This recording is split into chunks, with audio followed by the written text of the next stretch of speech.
Live from the city that never sleeps. 17 miles from Madison Square Garden, New York City. It's America at Night with Rich Valdez. America's favorite late night talk program featuring interesting guests from around the world and calls from across America. And now, here is your host, Rich Valdez. Hi there, good evening, and what's up, America? I am Rich Valdez, Valdez with an S, at Rich Valdez on all of the social media. Happy Friday to you. If you want to join our late night national town hall conversation, feel free to give a call, 833-482-5337, 8334-Valdez. And Scalise was out yesterday. Jordan's back in today. He's secured the nomination to become Speaker. Will he get the votes? We don't know yet. I'm pretty confident that he's really the pick. That's what I've been saying the last few days. And I think that's really the consensus from the people I've been talking to, both on the air and off the air. It seems like that is the case. Now, Speaker McCarthy has pledged his support for Congressman Jim Jordan, the chairman of the chairman of the Judiciary Committee, and he had some comments earlier today. I want you to listen to former Speaker Kevin McCarthy. Yeah, it's tough. I mean, if you think from a GOP perspective, 8 Republicans led by Gates work with every single Democrat. That's Swalwell, that's Schiff, that's Omar, that's Tlaib, that's to bring chaos with the whole concept of being upset because we paid our troops. Our troops got paid today. So McCarthy's now backing Jim Jordan while taking shots at Gates and the others for ousting him. And I'm happy that McCarthy's playing along and that he's willing to vote for whoever the party puts up, the conference. I don't know what's ultimately going to happen here. I wish I did. I wish I had a crystal ball. But he says he's supporting Jim Jordan. Now, back to this story, which is Jim Jordan winning the nomination for Speaker of the House. He got 124 votes during the closed-door session. It was a secret ballot. Jordan faced contender Tim Scott. Then there was a second secret ballot on which Jim Jordan showed that members would support Jordan 152 to 55, which is far closer than anybody else has gotten. So we're going to see how that continues to play out. Now, the vote will have to be made on the House floor, where members will not be able to vote secretly and will have to say publicly whether they support Jordan or if they're going to oppose him by voting for someone else.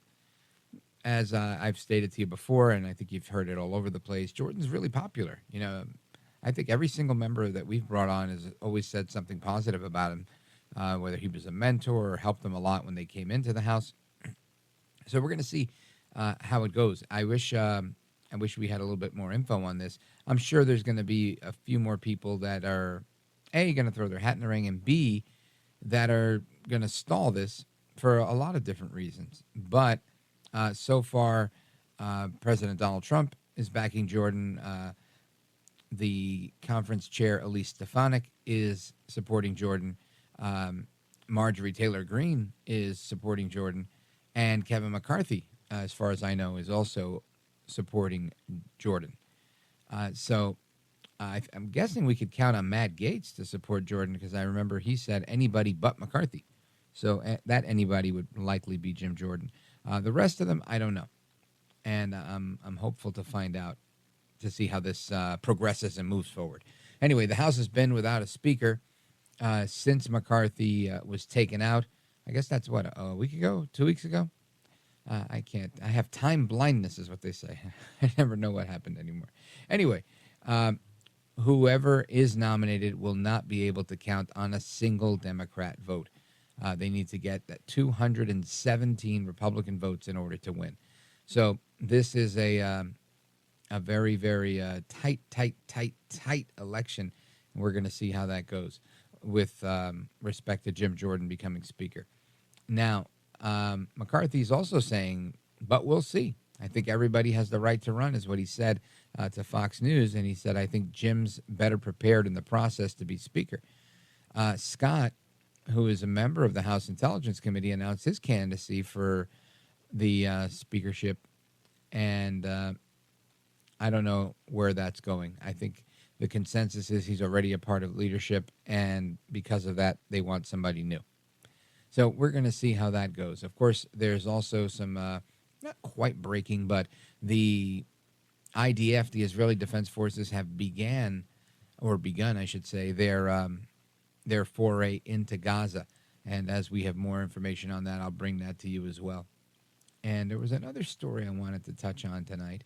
Let me see if I have it right in front of me. Nope, that's not it.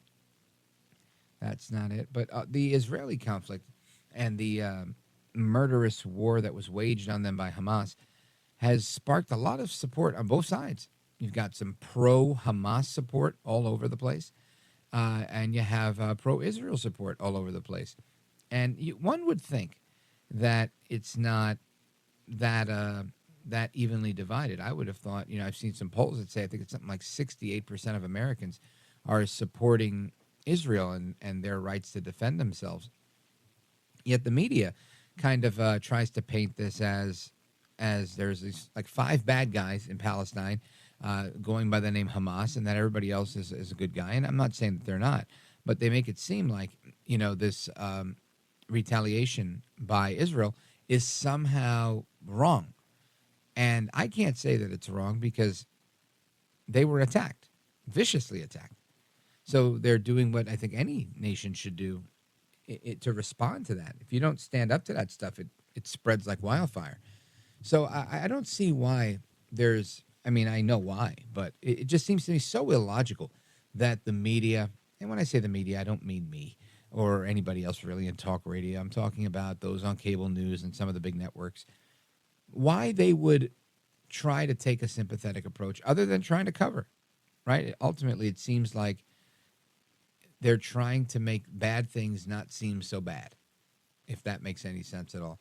So I don't know. I think that they're handling this poorly, like so many things. I mean, this is a conflict that doesn't have to have a slant to it. I think you can report the facts and just tell the truth, right? Hamas went after Israel, brutal attack. Israel is coming back, and look, they've had days where they've shut off the power, they've shut off water, they're telling people, get out of here. They're trying to evacuate a small area that has a lot of people in it. They're saying, get out. If you're innocent, you need to leave. Egypt is not allowing anybody in. In fact, none of the other countries neighboring are saying, hey, yes, we'll welcome you. That there doesn't seem to be that level of support. I don't know why, and I say that tongue-in-cheek, because, of course, I think a lot of people just don't want to be involved. They don't want that problem. They don't want to help anybody because they don't want to be complicit in this. So it's an ugly situation, and I'm hopeful that we can avoid lots of casualties that are unnecessary. Of course, I'm hopeful that the IDF will get the bad guys, as they have been, dropping bomb after bomb after bomb in these targeted strikes. But ultimately, I've seen some video, and again, I don't know if it's recent or older video that's just, making sense now, but of Hamas terrorists with little kids on their laps, little kids in their arms, literally holding them as a human shield. And that is just, again, if it's accurate information, it's absolutely despicable. That's just not something that you do. So anyway, I want to continue our conversation. I want to talk about the difference between Islam and Islamists, because I think a lot of people have heightened emotion right now, and they're saying, religion of peace, huh? Look at what they did. I don't think Hamas is acting in the name of every follower of Islam, right? Hamas is doing what terrorists do, and if they do it in the name of Allah, that's on them.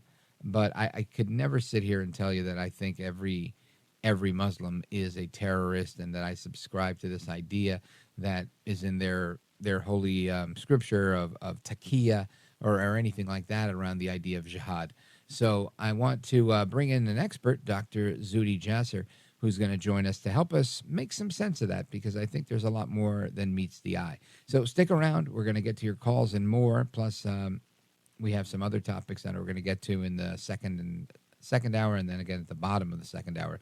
Plus, Open Phone America is coming up too. So don't miss that in hour number 3. The phone number again, 833-482-5337, 833-4-VALDEZ. This is America at Night with Rich Valdez.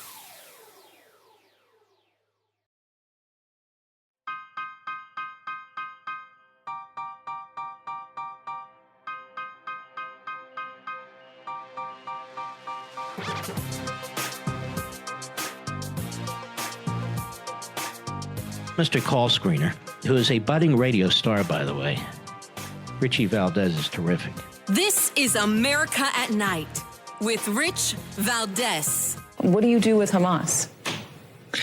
Hamas was established in 1987 in the midst of what's known as the first Palestinian Intifada. They were established as an opposition to the Palestinian, to Fatah, and wanted to wage a liberation struggle. From the moment that the Oslo peace process was established, Israel began to besiege the Palestinians in Gaza by creating a perimeter around them. Hamas is a political party. We see them making political decisions as well. They've been portrayed as fanatical terrorists who are out there for primordial lust and violence and hate. And yet Hamas is a political party that has switched its allegiances. We saw them become a governing party and not just a resistance movement following the Muslim Brotherhood in Egypt. We saw them leaving Syria and moving to Qatar in the midst of the Syrian uprising. They are eligible to be part of a Palestinian unity government, which Israel and the United States have thwarted. That is Noura Erakat, the Palestinian American activist that was on MSNBC yesterday, saying that Hamas is a political party, not terrorists. And she's having that conversation with Katie Tur. Now, I want to get to the bottom of that. And, of course, the fundamental question of the explanation of those that follow Islam and those that are Islamists. And I want to do that with Dr. Zuhdi Jasser, co-founder of the American Islamic Forum for Democracy, and he's also a candidate for Congress in Arizona's 4th District. Dr. Jasser, welcome, sir. Oh, it's great to be with you. Thanks for having me. It's my pleasure. So I want to, first I want to get your reaction to what you just heard. Do you agree that Hamas is not a terrorist organization? Absolutely not. It is by definition a terrorist organization. Hamas in Arabic is the Islamist movement of Islamism, if you will, which Islamism is the belief that the Constitution is the Quran and the interpretation, be it of Sharia law. There is no evidence that any of their clerics have reformed any of the Sharia interpretations that are 12th, 11th century interpretations that call for corporal punishment, that call for misogynistic treatment of women, that their charter cites a so-called passage of the Prophet Muhammad, which I say so-called because some of us reformers believe it is contrived, but it basically says that to kill the Jews behind every stone that they may hide. And that's part of their charter. So it is a genocidal document. They are basically cut from the same cloth as the Nazis, and they are committing a pogrom against the Jews now, as we see, because they're doing it in the name of Islam. They're doing it as an act of religious war, and they're part of a larger movement. It's not just about Hamas in Gaza. It's about a global Islamist movement where they've allied themselves with every other Islamic supremacist on the planet, be it the Taliban, be it the Khomeinists of Iran that also govern through draconian theocracy. So they've never seen Islamic theocrats that they don't like, and they work with them arm in arm. Dr. Jasser, it's my contention through life experience. I've met many Muslims and fantastic people, never had an issue. And the stuff that I see on TV is nothing like the people I've known and grew up with. I grew up with Palestinians. I grew up with a lot of people.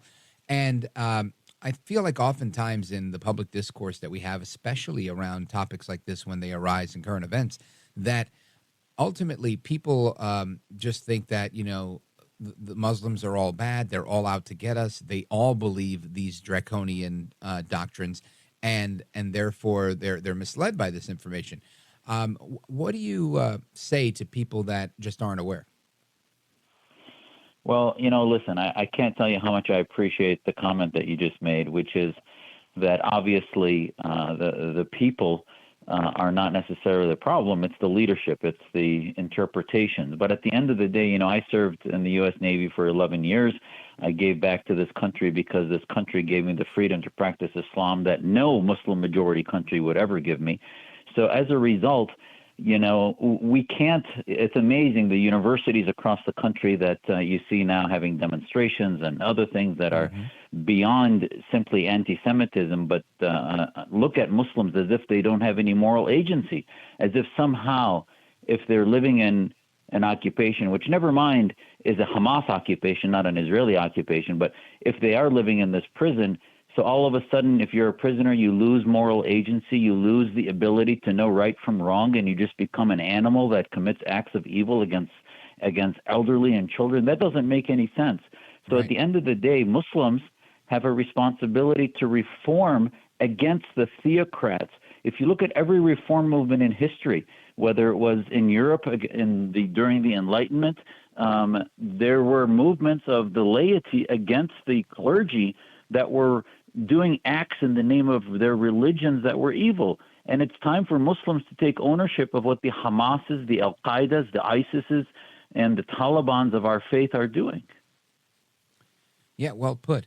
And I think that this is not unique to Islam. I think there's many people throughout history that have, I'm going to use the term, prostituted religion to advance their own agenda. And I think this is just another example of that. And lamentably, it's created a sentiment, I think, with many people where they just don't know what to believe. So they just err on the side of caution. Kill them all, let God sort it out type of thing. And I think that's the approach that we're seeing with a lot of people right now. And that was really why I wanted to have this conversation with you, because I don't feel that that's the case. But I do feel, like you're saying, there's a lot of people that are kind of caught in this, right? There's 1 million or 2 million people in Gaza there that I believe are good people that are suffering under this genocidal regime, and they have no way out, with Egypt not allowing them in, or any other country for that matter saying, hey, come to us, as far as I understand it. What do you think is a potential solution for this particular problem? Boy, if you look at the numbers, first of all, you're right. I think a majority of Muslims reject the Hamas supremacism and genocidal bigotry against Jews, against the West.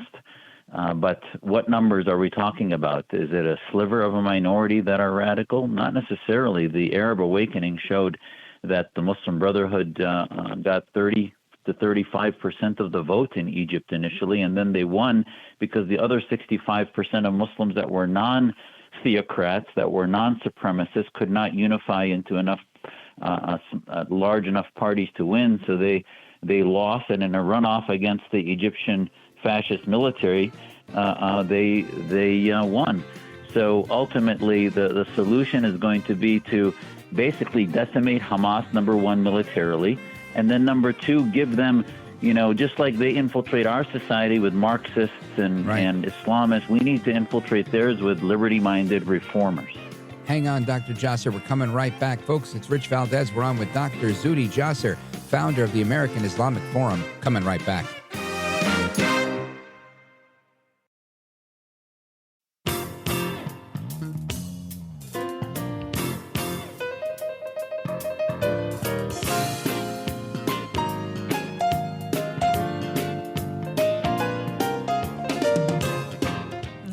America, this is Night. This is Rich Valdez. All right, familia, welcome back. We're having a conversation with Dr. Zuhdi Jasser.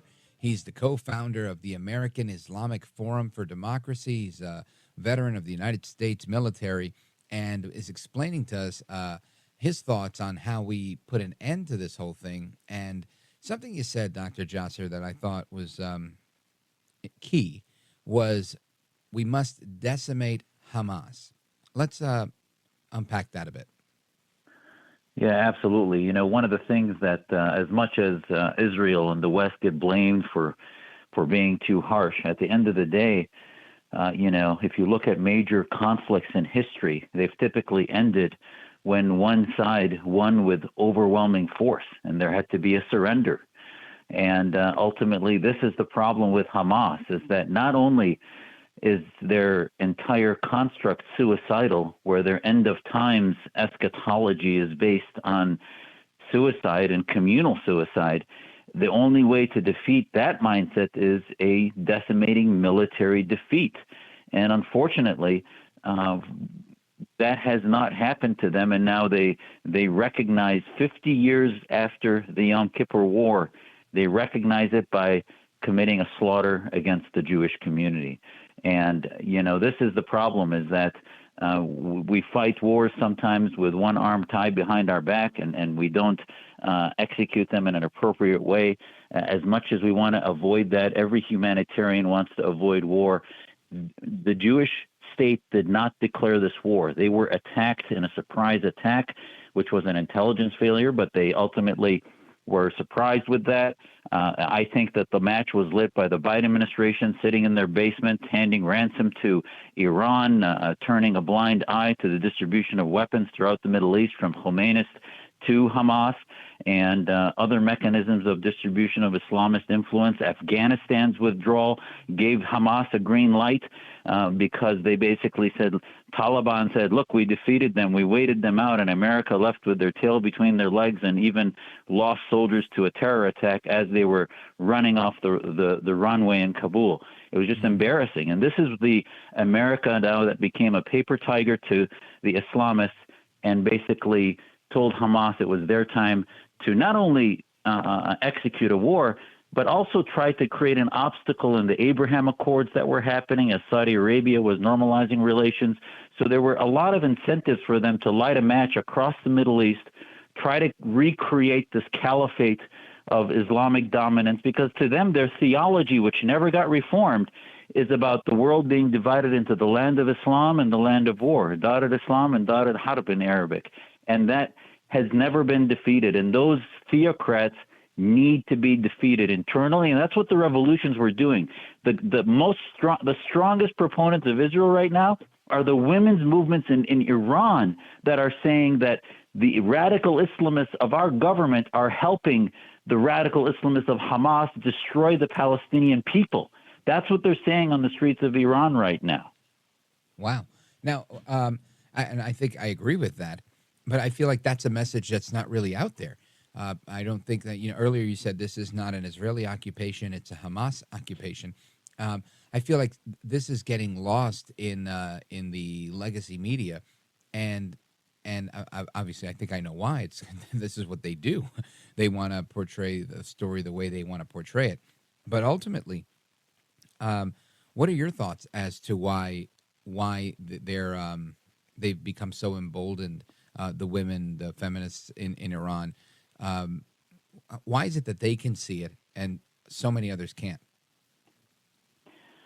Because they've been living since 1979 under a regime that hits them with sticks if their skirts are showing their ankles, that tortures them. As of last year, we saw Mahsa Amini, who died because a religious police saw her hijab. Her hair cover was not on her head correctly. They have the worst prisons in which people are tortured because they question the regime there, question the Islamic authority of what they were doing. And, the women have been leading in one of the most potent revolutions since 79. There have been other ones in 2009 and in the 90s, but this one really has been the longest lasting, and it really has them on their heels. And that's why Khomeini a couple of weeks ago met with the head of Hamas and said, this is the end of Israel. They wanted to. They saw Saudi Arabia encroaching to Israel. They saw their government on its heels. They needed to light the Middle East on fire and create not only a distraction, but start to get the Arab street. Now, I will tell you, the hope here is some of the things, first of all, domestically, we're seeing universities like Harvard, Penn State, and others that used to be so arm in arm with the radical Islamists, where the Farrakhan-type movements of the BLM, which were anti-Semitic, working with the Islamists. Now, all of a sudden, you're seeing trustees of Harvard and others saying, wait a minute, you guys are basically endorsing the killing of Jews. And the far left universities are starting to question that alliance that many of us told them 20 years ago after 9/11 was a crazy alliance. It's so crazy. I jokingly, and it's not a funny thing, but I think to myself, they should listen to talk radio, right? There's a lot of great conversations on talk radio that could really enlighten them, and they seem to be stuck in the ivory tower, and they're just so lost. So, do you feel? I mean, I have no crystal ball, Doc, but I can tell you that I'm pretty confident that the IDF is going to flatten Gaza, and it's not going to be very pretty in a few days.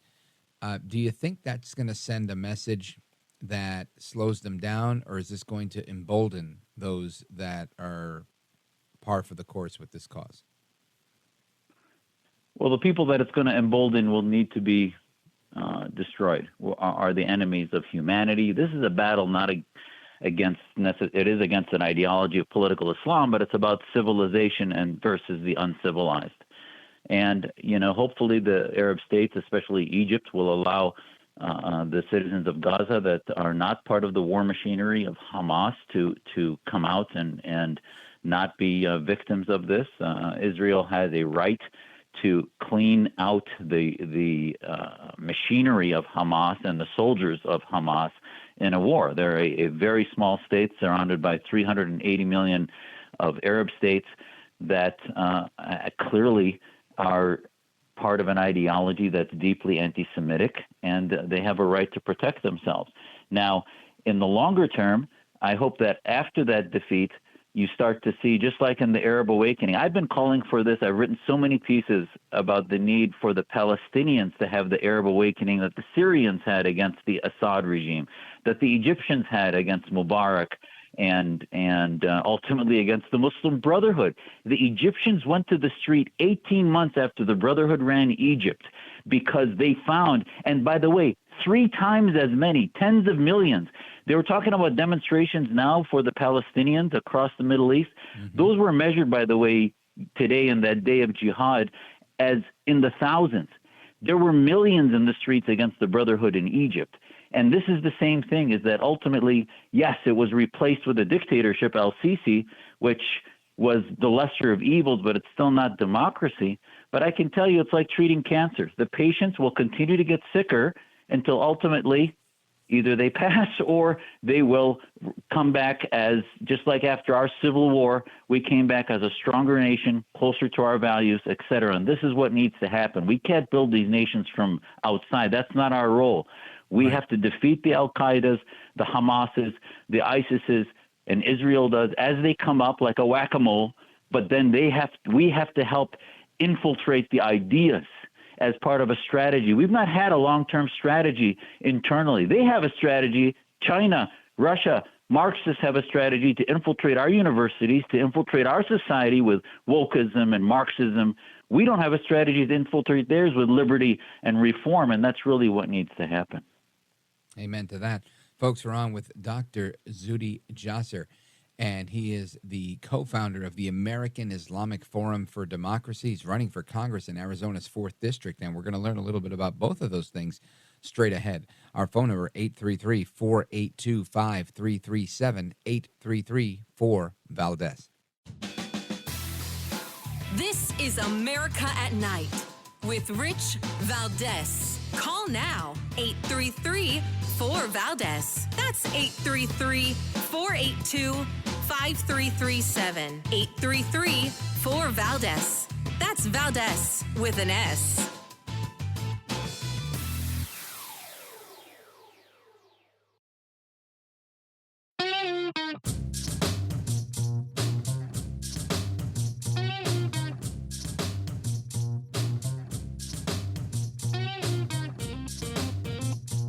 I want to listen to you, Rich, all the time. America at Night with Rich Valdez.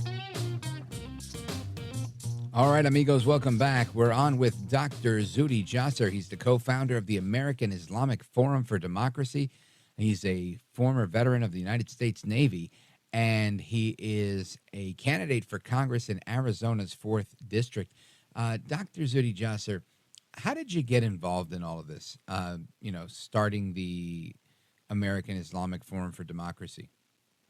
Well, after 9/11, after I had finished my service in '99, joined my father in medical practice here in Phoenix, Arizona, and 9/11 happens, and I realized that the dictatorships, the radical Islamists that my family had fled and gotten political asylum for here in America against the Assad regime and all of its cauldron of radicalism there, had followed us here. And that ultimately, one of my responsibilities as a Muslim living in the lap of freedom was to use the freedoms that I had for not only free speech, but to push back against the ideas, treat the disease rather than the symptoms, and treat the cancer rather than the symptoms of terrorism. These groups are simply a symptom of a deeper condition, of a reform that needs to happen.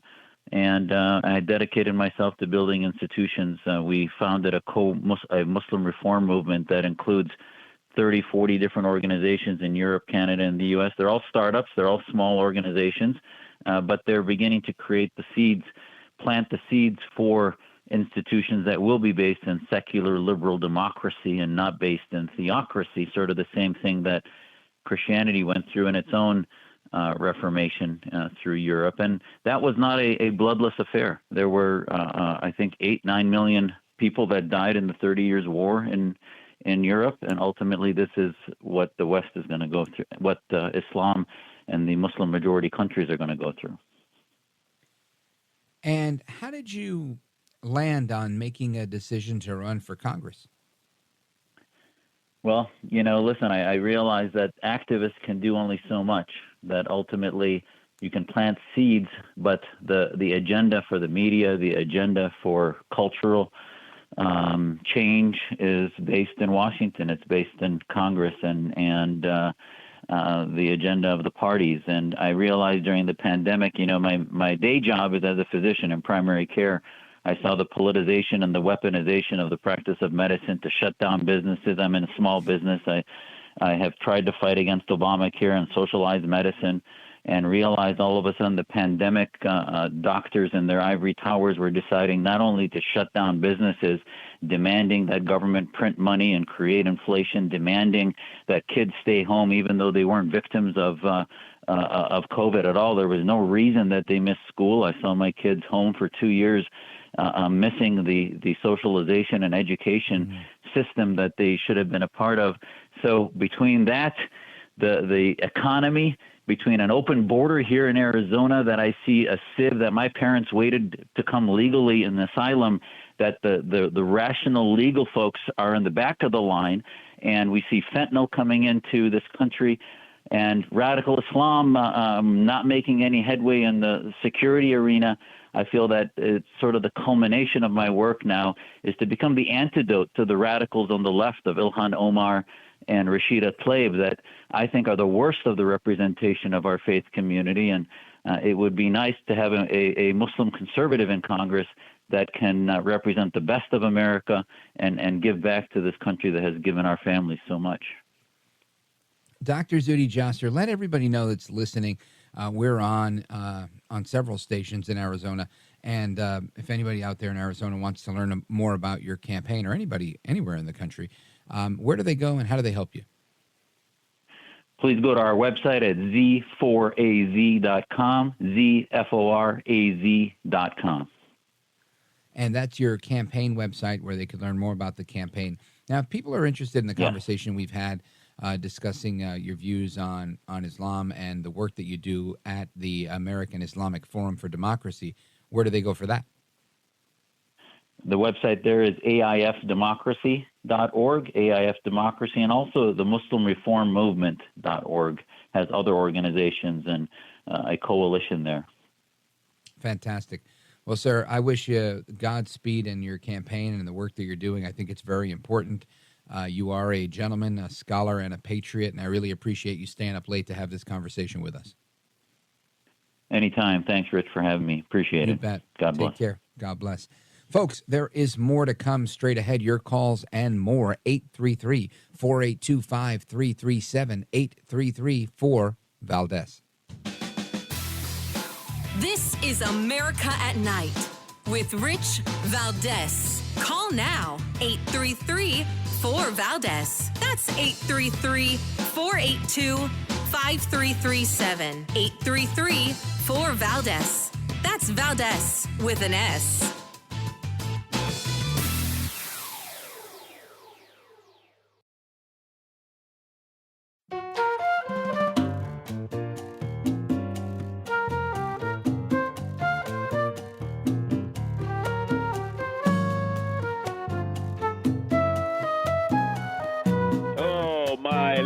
Loving Latino. America at Night with Rich Valdez. All right, America, welcome back. We go to the phones. Let's get you to weigh in. 833-4-VALDEZ. Let's go to Rob in Mitchell, South Dakota, KORN. Rob, welcome. You're on with Rich Valdez. Go right ahead. Good evening. Hi, Rich. I called in to ask Mr. Jasser or Dr. Jasser about just to give us kind of a general description about, the dynamic between the leadership of these two sects of Sunni Shia Islam and how he thinks that they can reach them so that they can stop this top-down puppeteering of these various terrorist groups. Yeah, great question. Dr. Jasser isn't with us anymore. But I agree with you that, and it's something he alluded to in the conversation, which was the problem is the leadership, not so much the followers and how people at the top kind of radicalize in the name of doing things as a theocracy as opposed to democracy or anything like that when they get involved in government.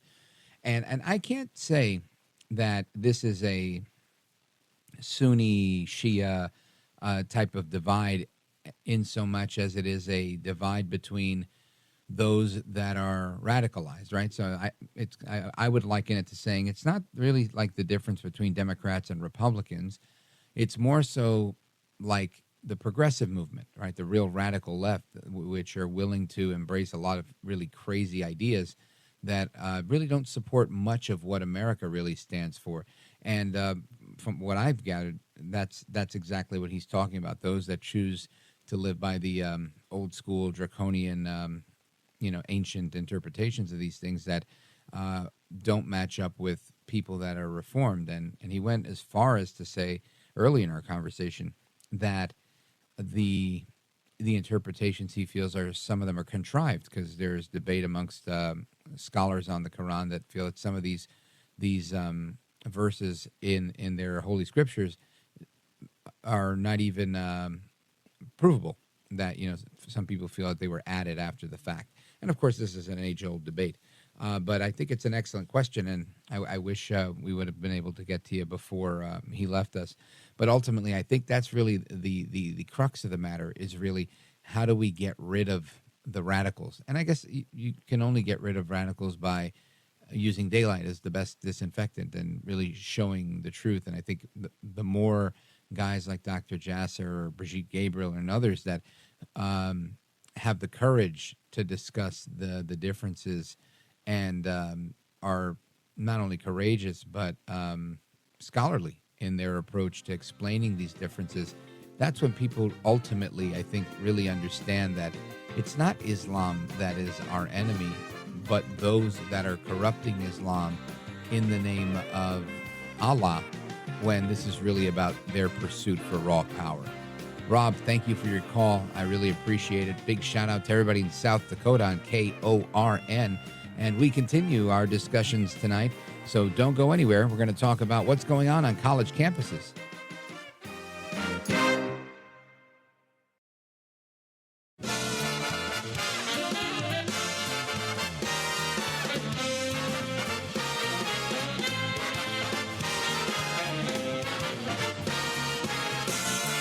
Live from the city that never sleeps. 17 miles from Madison Square Garden, New York City. It's America at Night with Rich Valdez. America's favorite late-night talk program, featuring interesting guests from around the world and calls from across America. And now, here is your host, Rich Valdez. Hi there, good evening, and what's up, America? I am Rich Valdez, Valdez with an S, at Rich Valdez on all of the social media. Welcome to the Friday night edition of the program. If you want to join our late night national town hall conversation, feel free to do it. 833-482-5337, 833-4-VALDEZ. And just a couple of headlines here. I'm getting these from our good buddy Dan Bongino. He has a great website, the Bongino Report. You got to listen to some of these headlines. Republicans pick Jim Jordan as nominee for House Speaker. We've also got McCarthy backing Jim Jordan for Speaker. The Israeli Defense Forces have entered Gaza.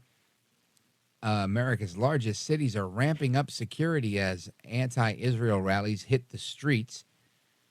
And the congressman who claimed to believe that fire alarms open doors, well, he's facing an ethics complaint. That's pretty funny stuff. And there's a lot of back and forth on what's going on college campuses.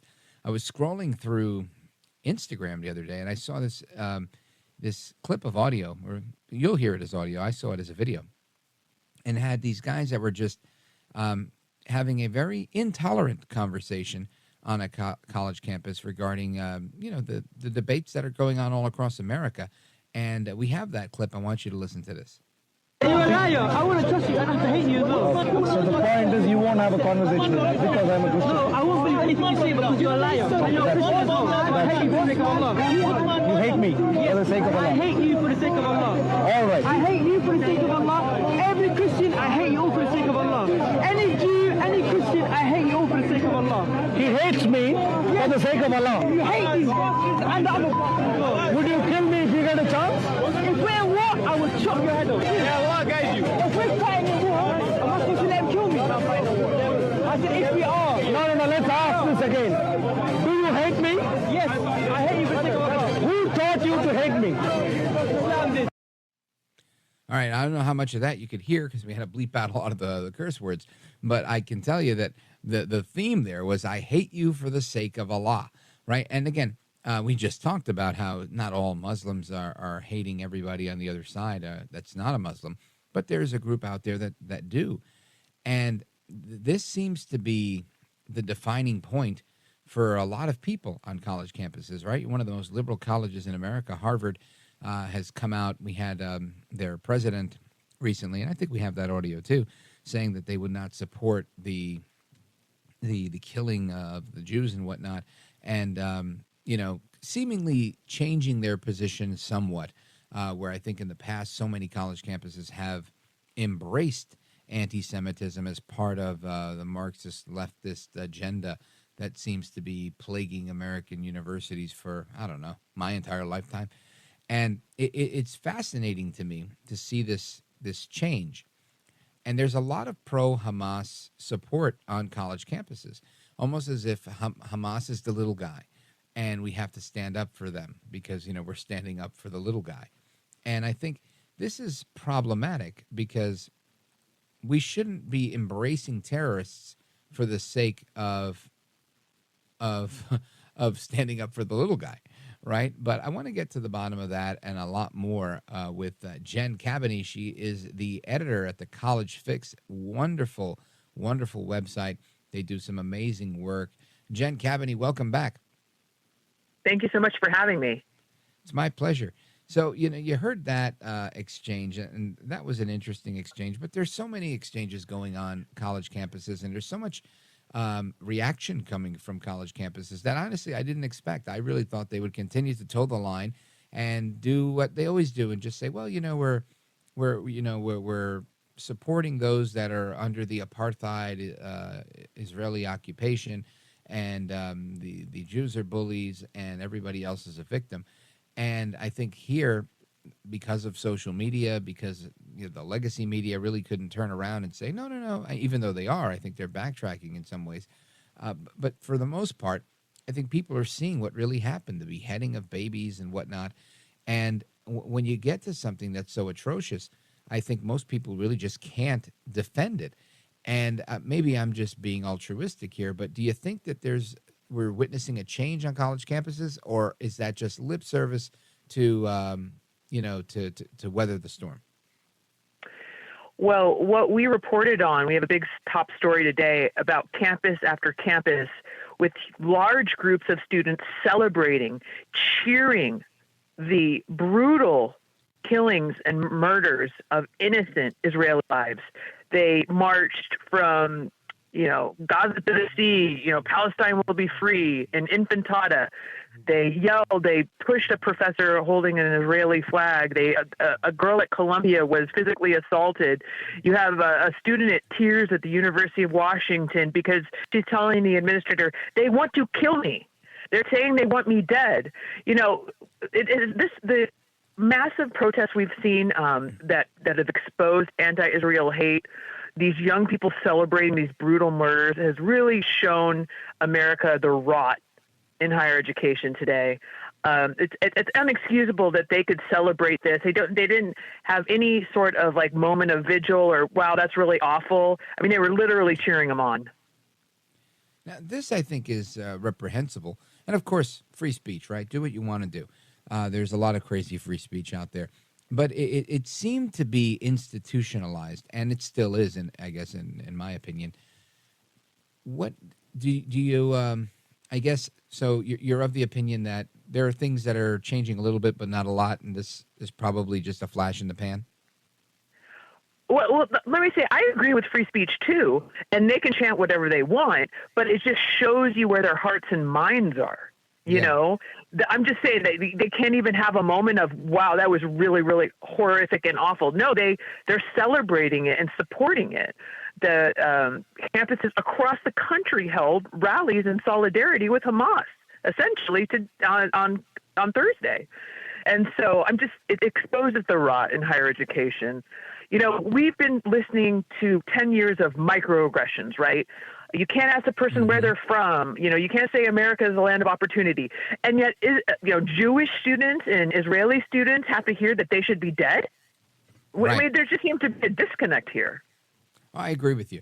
I'm looking at this, and I see the students are out of control, right? I feel like the students are out of control. They're embracing everything that's bad with this situation. But I've seen a number of professors or administrators kind of coming forward saying, no, we don't support this, and we're not going to support students that are doing that. And I was kind of taken aback by it. I really thought that they'd be in lockstep with so many of the students, and I just found that to be surprising. Do you think that that's genuine, or do you think that's just them trying to play both sides of the same coin? Genuine. People that are honestly horrified. But we reported on a lot of professors. There was a teach-in at UCLA where they had two radical pro-Palestinian professors doing an emergency teach-in to defend what happened. One professor at UCLA canceled a class so her students could attend. Another professor offered extra credit if the students attended. We reported on a professor at Princeton who was like, yes, I'm so happy. My heart is cheering after the deaths of 1,100 Israelis. And now, now there's a petition that she should be fired. I mean, again, free speech, absolutely. But what we are seeing, really such a radical side and such an evil side that has infested and embedded itself in higher education. Now, I'm always one to say no. There's a lot of good people in higher education. There's a lot of good professors. There's a lot of good teachers. But one apple can spoil the whole bunch, as they say. And unfortunately, there's just a lot of the radical scholars like to use their campuses as a battleground for the hearts and minds of these young people.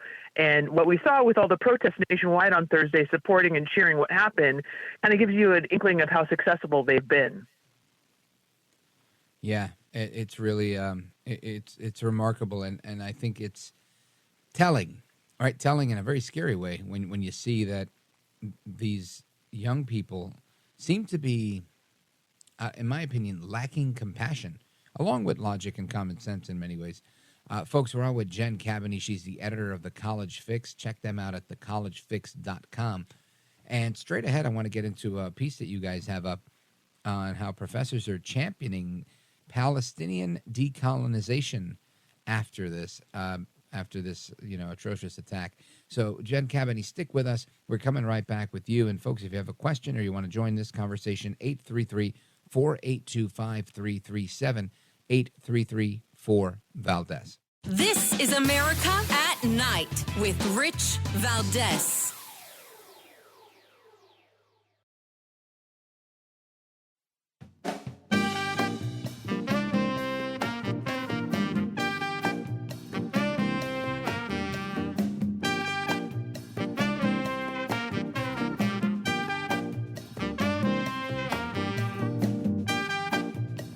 America at Night with Rich Valdez. They got tanks, we got hang gliders. They got tanks, we got hang gliders. Glory to the resistance fighters. Glory to the resistance fighters. Free, free Palestine. Free, free Palestine. Free, free Palestine. Free, free Palestine. Long live Palestine. Those are pro-Hamas college protesters at George Mason University yesterday, chanting, "They've got tanks, we've got hang gliders, glory to the resistance fighters."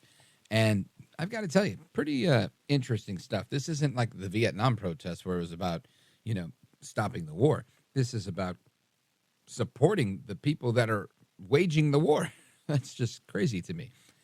Folks, we are on with Jen Kabbany. She's the founder of the College Fix. Jennifer Kabbany, the editor at the College Fix. Tell me, how much of this are you seeing? Are you seeing a lot of this? It seems to me like it's happening all over the place, these pro-Hamas rallies. Yeah, most major college campuses on Thursday held it. It was organized by a group called Students for Justice in Palestine, and they rallied all of their campus chapters to go out and show force in a big way on Thursday, and they did. That was one of many chants that we've heard, all of which kind of celebrate the evil that was perpetrated on innocent civilians, and with no apparent regard for the humanity, and sort of like what the death toll. It's horrible. Now, you've got a really good piece here. Professors champion Palestinian decolonization after Hamas terror. Walk us through this one. Well, essentially, you've probably heard of the term critical race theory. Sure.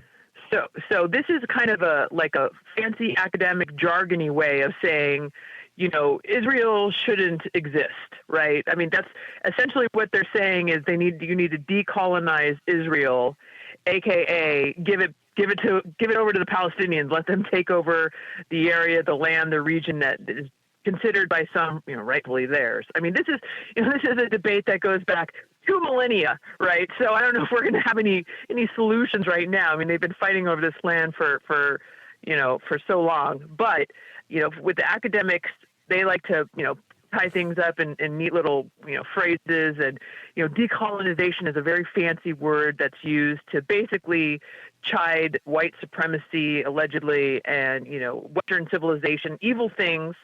And so that's how they phrase essentially the demise of Israel. And I'm looking at part of the article here. It talks about Texas Tech University professor Jairo Funes Flores and putting a tweet out on earlier in the month saying that attacks that decolonization is not a metaphor. It's about a free Palestine. And it's interesting that this is even, I'm always amazed at the things that they talk about. He specializes in decolonial theory and activist research. And yeah. I got to laugh at these things because, the only thing I'd ever heard even remotely close to that I ever subscribed to was the Rush Limbaugh Institute for Conservative Studies, right? And that was on talk radio. Yep. But this stuff right here is straight up crazy. And if it was on talk radio, I'd love it. I think it's funny for the guys on the left. But this is a real thing, and this is what they're really teaching. How I don't know. How is this justifiable? And I mean, I know I'm grasping at straws here, but it shocks me that people really want to study these things. And I mean, we're segueing into the argument of this is your tax dollars. This is your tuition dollars. This is what your child or yourself is going into debt to pay for.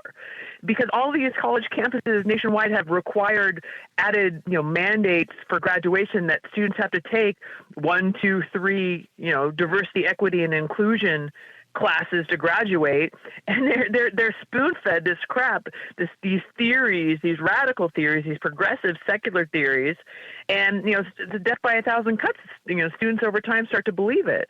So it's very insidious in a way, and we should not take this lightly. Now, I say there's a lot of good professors doing a lot of good things, but there is a concerted effort to use our college campuses as a way to indoctrinate young people to think a certain way about the world. And one of the biggest topics is the boycott, divest, sanction movement was huge for many, many years. Everybody wanted to, don't send anything to Israel, don't support anything to Israel.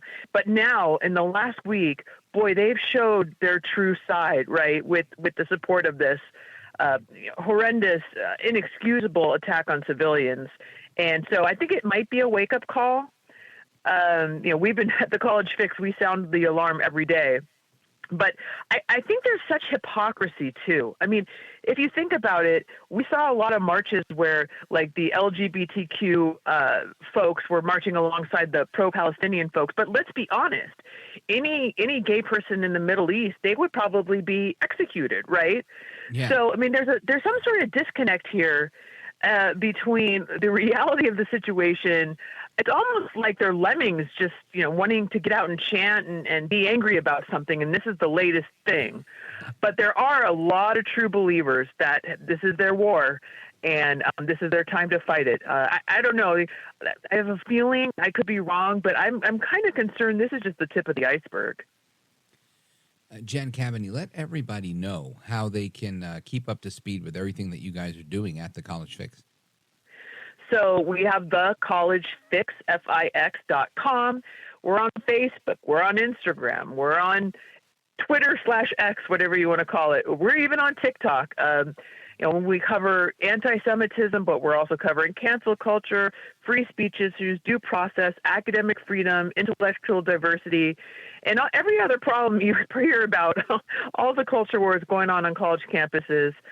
We're there to let you know, sound the alarm, be the canary in the coal mine, and it never a dull moment. You can sign up for our biweekly newsletter or follow us on social media. How do they follow you? What's your handle? So at College Fix is basically on Instagram and Twitter, and I'm Jennifer Kabbany.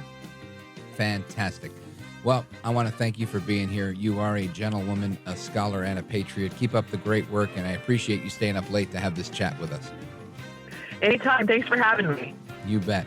All right, folks, there is more to come straight ahead. We're going to talk about human relationships. Yes, those. More after this. I'm Rich Valdez.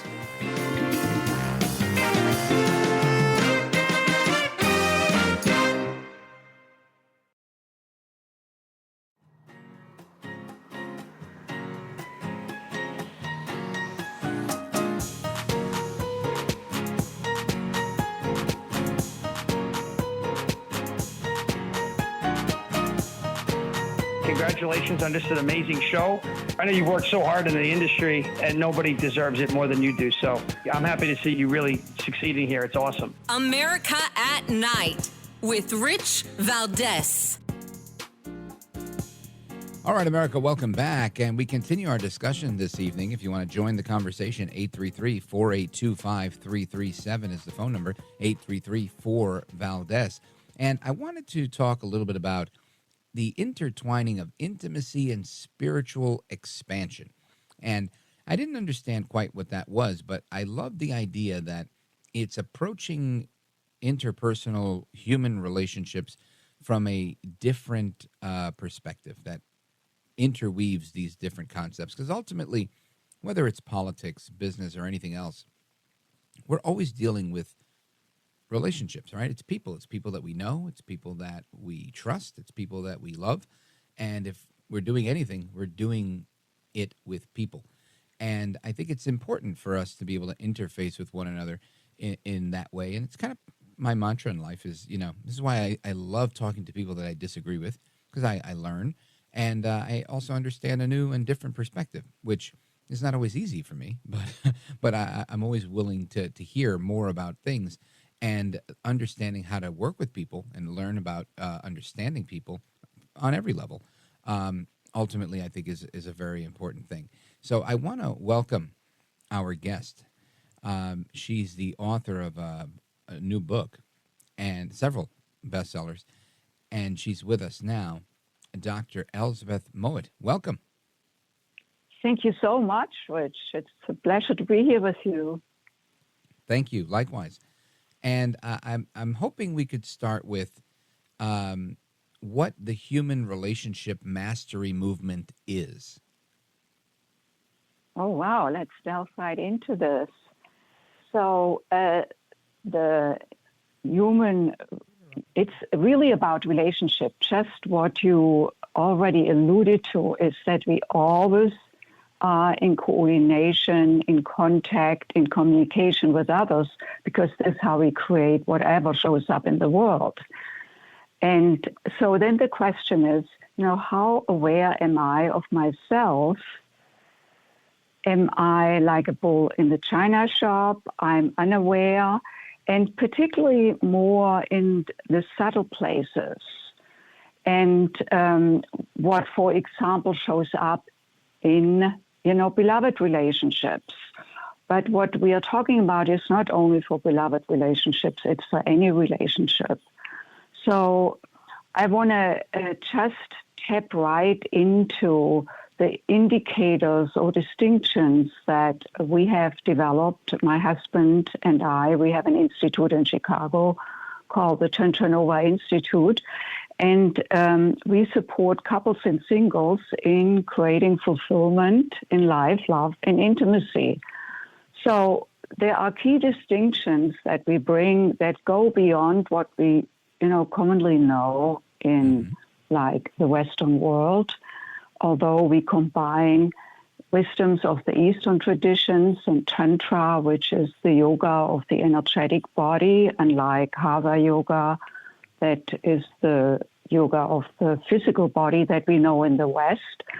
So we look at the dimensions of energy in the human body, and we can listen from those places. And then we, of course, also draw on Western technology in terms of human development, of generative language, and so forth. So we integrate this. This is why we call ourselves Tantra Nova, the new Tantra, combining the ancient way and the modern way. And so when we speak about the intertwining of the intimate and the spiritual, has to do with that each of us has different dimensions from which we interact with others. And we identify 4 dimensions. So the first dimension is the physical one, which also includes the sexual. And when energy shows up in the physical body, we talk about sensations. I feel hot, I feel cold, I have a knot in my stomach, I'm aroused. These are sensations. The second way how energy shows up is in the emotional state. So we can locate this around the heart center, where we feel love, where we feel joy, where we feel connection, perhaps also distance, disconnect, And so emotions are pure energy. We cannot touch them, we cannot see them, but do they have us? You're probably familiar with that. You definitely feel them. Yes. And have you ever experienced being so angry that you couldn't help yourself and you want to throw something or I usually throw things. Yes. You usually throw things. Or I find a good wall that doesn't have a hole in it yet. Yes. Even if we don't take action towards it, it actually, but the energy that is behind us, behind that has us so much. So that is another way that we want to listen more keenly to, because the energy I am affects others, and it affects what results I can produce or not. The third dimension is the mental one, the state of thoughts. Thoughts are pure energy. We cannot see them, we cannot touch them, but again, these recurring conversations or, obsessive thinking and narratives, of course, it also can be the other way around. When I just imagine, when I just think of, a good deed someone did to me, and my whole body lights up. So, and the fourth one is our spiritual self, that we can locate, at the top of the head and above the head. And that's the connection with the higher self, with the beyond, with the divine, with the eternal. And we all are, earthly beings and spiritual, heavenly beings. And we really move back and forth. And so in our practice, when we work with people, is that we teach them how to connect and become integrated within themselves first. Because if I'm not connected with myself, if I'm not integrated in myself, how can I connect with another? I mean, the last thing, what I want to do when I'm angry is connect with my husband intimately. It's the last thing. So that makes a lot of sense. And I just want to jump in. There's two things that I want to ask you about, because I feel like there are certain things that are fundamental in all relationships, like I said, whether it's business, politics, or your significant other. And I think there's trust and intimacy, right? I think you have to trust people, and when you trust people, you don't suspect the worst of them, so you're able to respond the right way. And I think and intimacy has varied levels. I don't mean it in a romantic way, but I mean in a truly intimate connection that you might have with someone, with whether it be someone that is your significant other or not. It's interesting. Though you mentioned Tantra, and I don't know much about that, Tantric yoga and all of that, but is that anything like the Kama Sutra? Or are those two different worlds? The Kama Sutra is a very particular technique or way of connecting between two beloveds. Tantra is I knew that much, part. I know it's a book of a lot of interesting things. I didn't know if there was a similarity between the two. Yes, it comes from the same tradition.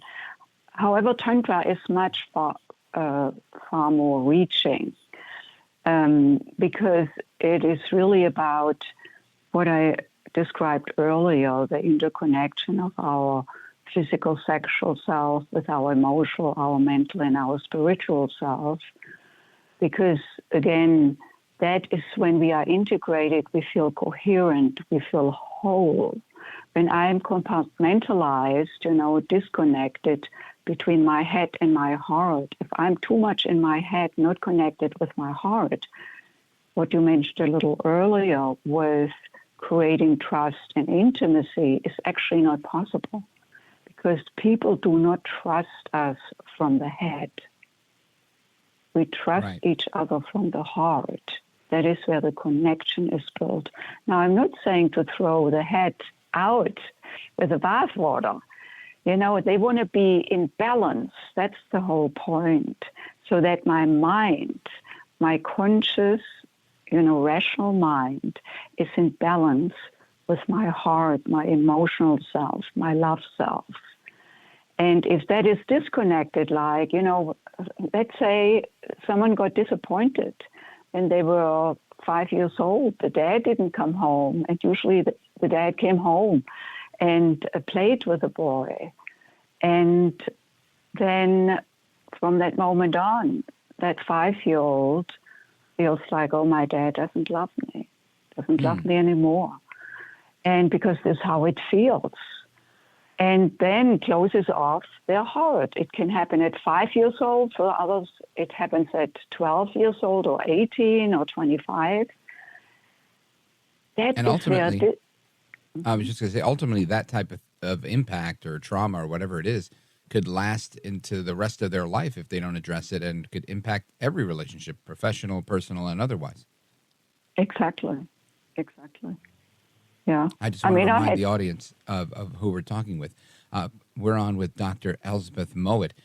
She's the founder of the Human Relationship Mastery Movement, and we're going to discuss that. And I also want to get into a little bit of your work on tapping into vulnerability to access your bliss, and some of the other things that you have really explored in some of your writing. If you don't mind, stick with me. We're going to take a quick pause right here for a commercial break, and we're going to come right back. Folks, the phone number if you want to ask a question. I think this stuff is fascinating. 833-482-5337, 833-4-VALDEZ.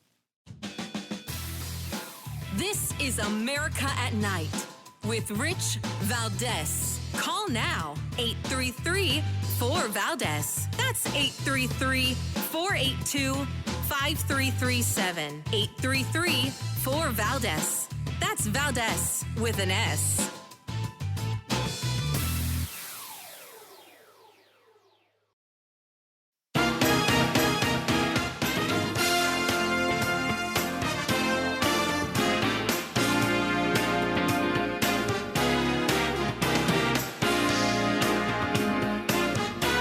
Rich Valdez, who again will do a fine job, and I know you'll enjoy listening to him. This is America at Night with Rich Valdez. All right, familia, we're talking about relationships and the mastery of said relationships with Dr. Elsbeth Meuth. And she is the founder of the Human Relationship Mastery Movement, best-selling author of a number of books. And one of the topics that she talks about is how you can tap into vulnerability to access your bliss. And I think this is something that benefits people that are married, people that are dating, people that are in all sorts of different relationships, because I feel like there's a lot of people that have vulnerability that serves as an obstacle to them achieving success or bliss in general. Dr. Meuth, tell us a little bit about how people can go about tapping into vulnerability to access their bliss. Yeah. Wow, that's a biggie, Rich, because feeling vulnerable is usually not something we want to feel. Right. So we try to avoid it, and we start with that very early on. Again, that goes back into childhood. And on the other hand, where we experience bliss was in our childhood, be it like as infants or as a child, as a young child, as an older child. And then usually that bliss got subdued, or, something happened, as I mentioned earlier in the conversation, that the dad didn't come home and the 5-year-old decides that he's no longer loved by his father. Or, like for me, it was when I was 18 years old that first boyfriend, first love, beautiful, blissful relationship. And then he asked me to have intercourse, and I was not ready, and it was very painful. I had to go to the gynecologist, and the bill went to my house. My dad opened it. All hell broke loose. I bet. He called me a whore. The boyfriend left a few weeks later, and there I was. And that was the shift for me with, for one thing, I, decided that, look, Elsbeth, men are just not there for you when you really need them. And that is what was so then. However, that trailed me into my adult life. And just as you said earlier, unless we look at it, unless we clear it, that really colors every relationship, every experience we have. And So what I mean by vulnerability is actually to be willing to revisit that, be that in a conscious way. More often, it actually happens by accessing the subconscious because the memories usually live there. And that is where we can actually, through the clearing of that, what may have been most painful, what has hurt so much that we try to avoid. And instead of avoiding, I always say, let's go towards it. It's like going through the eye of the needle. Because if I don't go through the eye of the needle, there is no other side. You know? So clearing this from my memory, not that we forget it, but that the pain no longer has us. And so we use the vulnerable places as an access that leads us to bliss. Wow, that's a deep concept. Folks, we're on with Dr. Elsbeth Meuth. She is the founder of the Human Relationship Mastery Movement, and this is a global initiative that she's created to transform human relationships into co-creative, thriving partnerships. And in one way or another, I think we have to do this on a daily basis. Dr. Meuth, stick with us. We're going to come back, and you could let everybody know how they could learn more about the movement and how they could keep up to speed with the work you're doing. And, of course, Open Phone America is starting at the top of the hour, so if you want to get your calls in, now is a good time. First-time callers go to the first of the line. And if you disagree with me, you get even ahead of them. 833-482-5337, 833-4-VALDEZ. We return with Dr. Elsbeth Meuth. This is America at Night with Rich Valdez.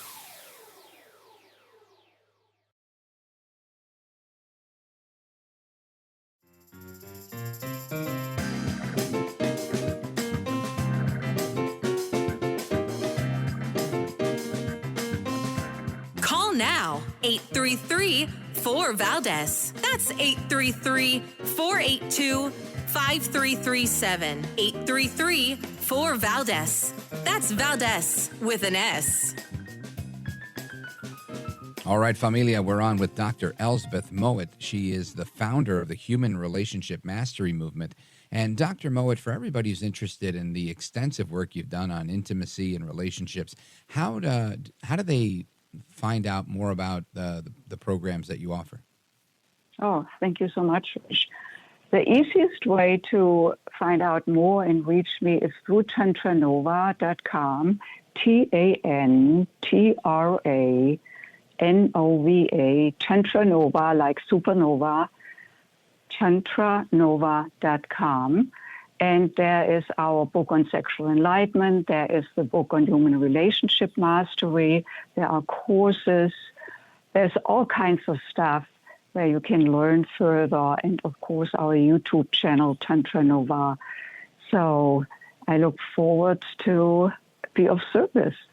Outstanding. Now, I have one question for you. It's a little offbeat, but is the accent that I'm hearing, is that like Irish or Puerto Rican? Where? It's German, which it's lovely. It really is. German. Oh, thank you. You bet. You've been fantastic, Doctor. Thank you for joining us tonight. I hope you'll join us again in the future. Take care. I'd love to. Thank you. Have a good evening. Folks, we're coming right back with Open Phone America. Don't go anywhere. I'm Rich Valdez.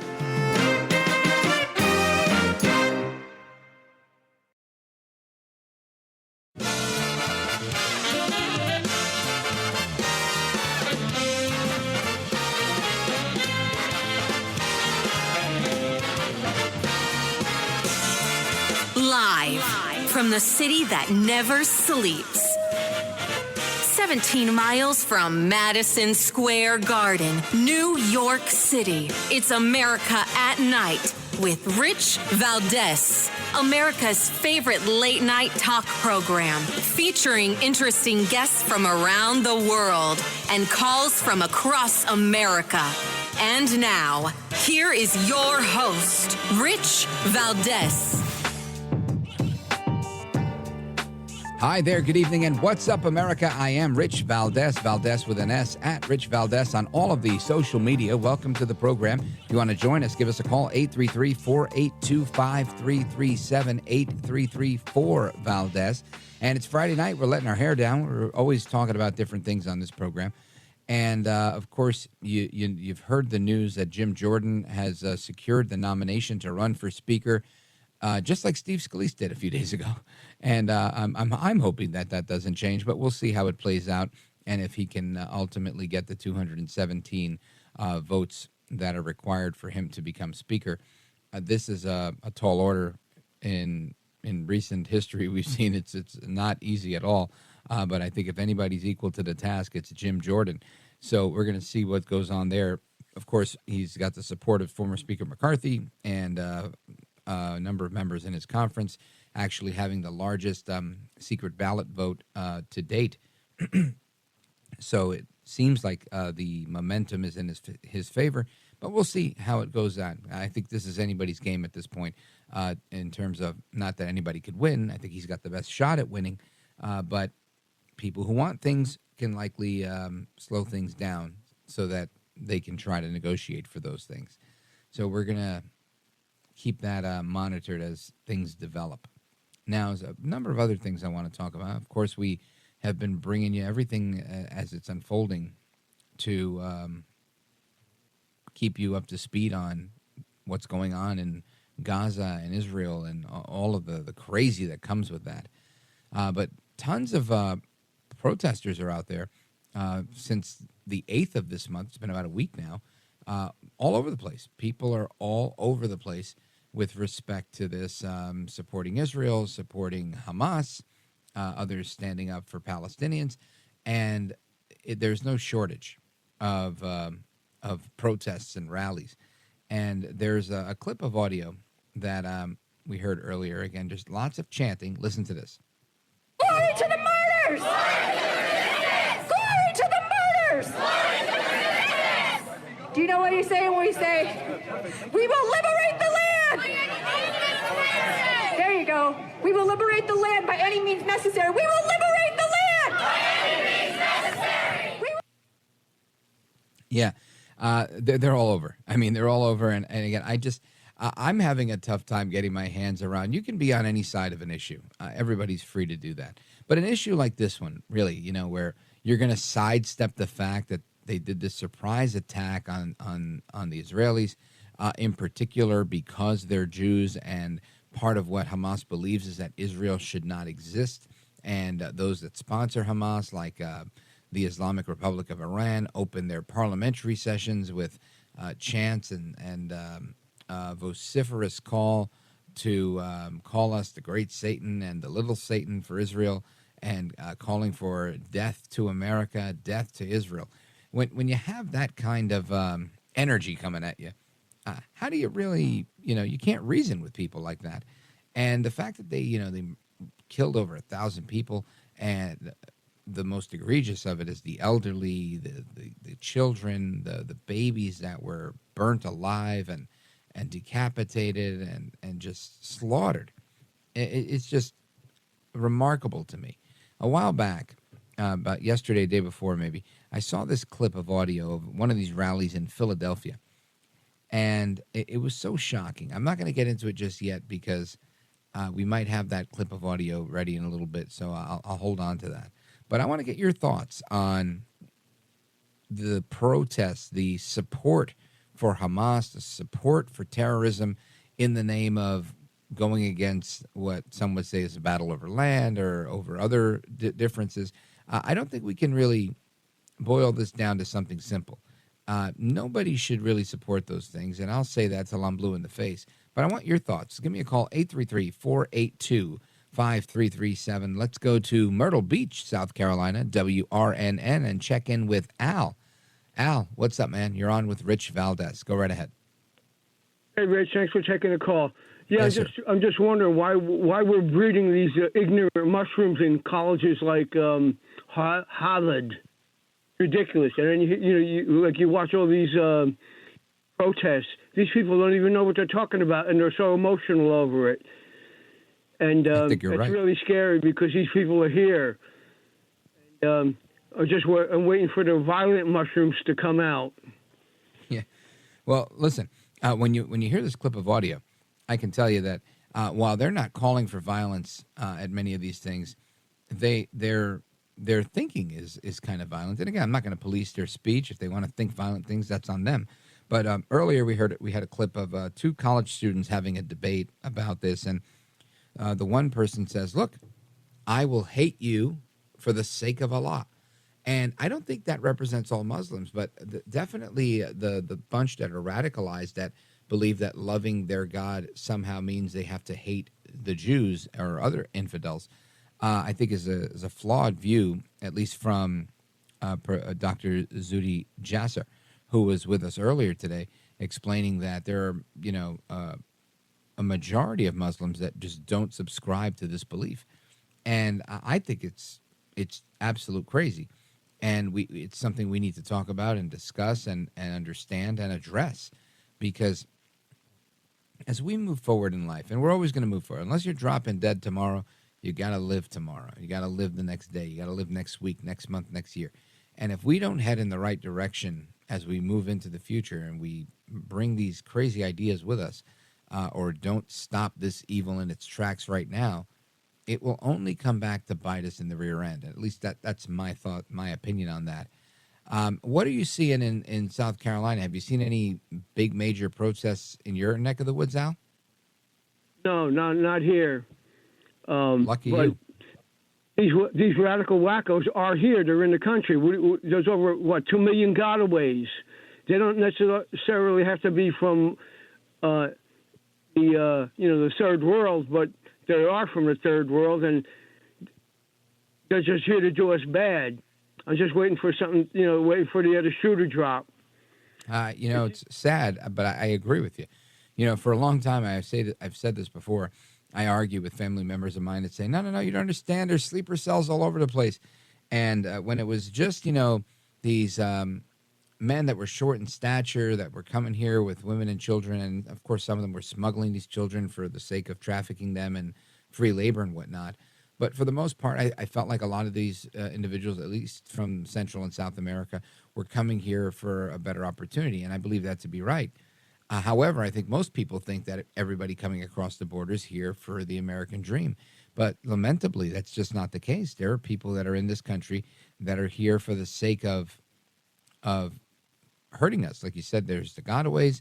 There are people that are, this is business for them and has nothing to do with pursuing the American dream, but it has to do with men from other continents, from other parts of the world coming in. And these are young, physically fit men that some say military aged, or, maybe secret sleeper cells that are here to do something a little bit later. So when you say you're waiting for the other shoe to drop, sadly, that may actually happen. And I just find it remarkable that this is all happening at the hands of somebody I like to call Joe El Baboso Biden, who does a great job pretending to be asleep. He does a great job pretending he doesn't know what's going on. But I think ultimately, at the end of the day, he knows exactly what's going on. And this is part of the plan, is to just keep pushing the envelope as far as you can. So I agree with you there, Al. Thank you for the call. I appreciate it. And, folks, we're going to get to the rest of your calls from Idaho, Alabama, and more as they trickle in right now. 833-4-VALDEZ, 833-482-5337. This is America at Night with Rich Valdez. Call now, 833-4-VALDEZ. That's 833-482-5337. 833-4-VALDEZ. That's Valdez with an S.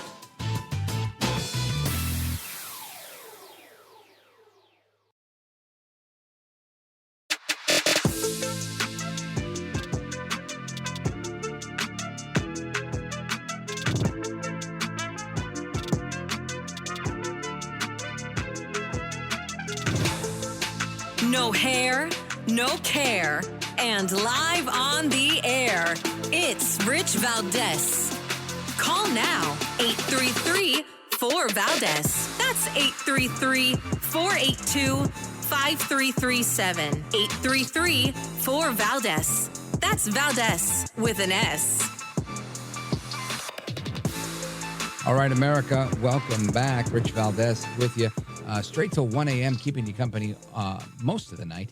And I want to continue with your conversations, your thoughts and opinions on all of the news of the day. Let's see, where do we go? We've got Erie, Pennsylvania, Boise, Idaho, Dothan, Alabama, Farmdale, Ohio. Cool. Let's go to Boise, Idaho, which is next in line. KBOI. Check in with our buddy Paul.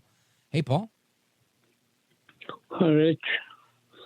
Thanks for taking my call. My pleasure.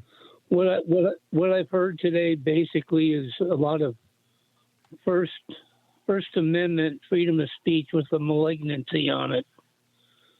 There's a lack of truth to it, and I'm saddened by it.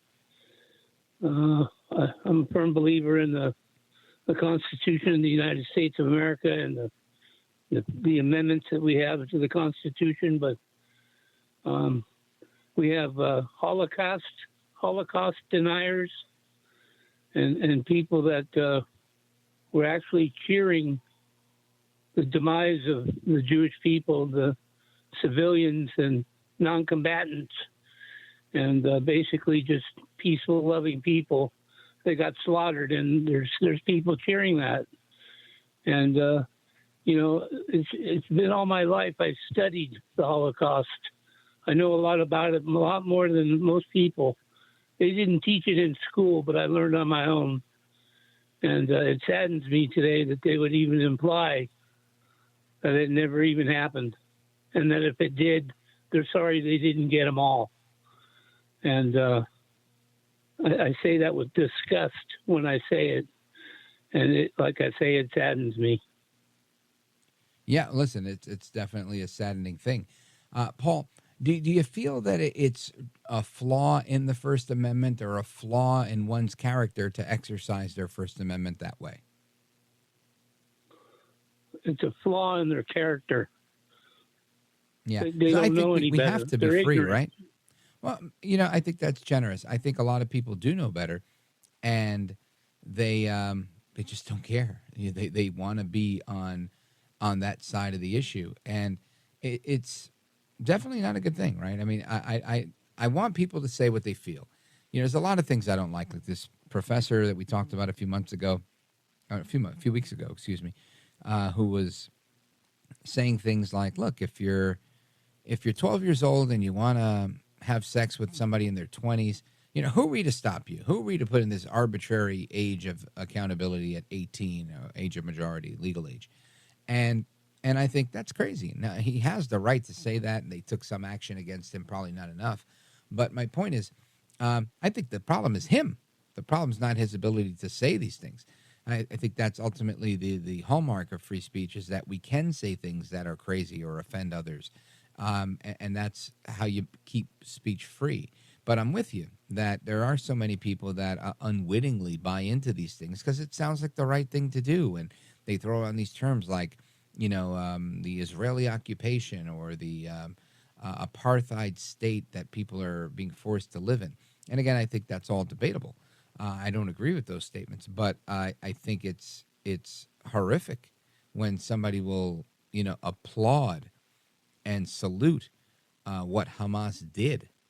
And, the audio we played earlier, this young man said, I will slit your throat for the sake of Allah. If you're a Jew, if you're a Christian, I hate you for the sake of Allah. I think you're right. This person's either ignorant or so filled with hate by however they've been misled that they believe these things to be true. And it really is sad. I think, you saying that you're saddened by this is accurate, right? Some of us get angry at it. Some of us get sad. I think you can't get angry without first being hurt. And it's hurtful to hear that we're having conversations about an entire people group that way. So I think you're spot on there, Paul. And I want to thank you for your call. Big shout out to Boise, Idaho, KBOI.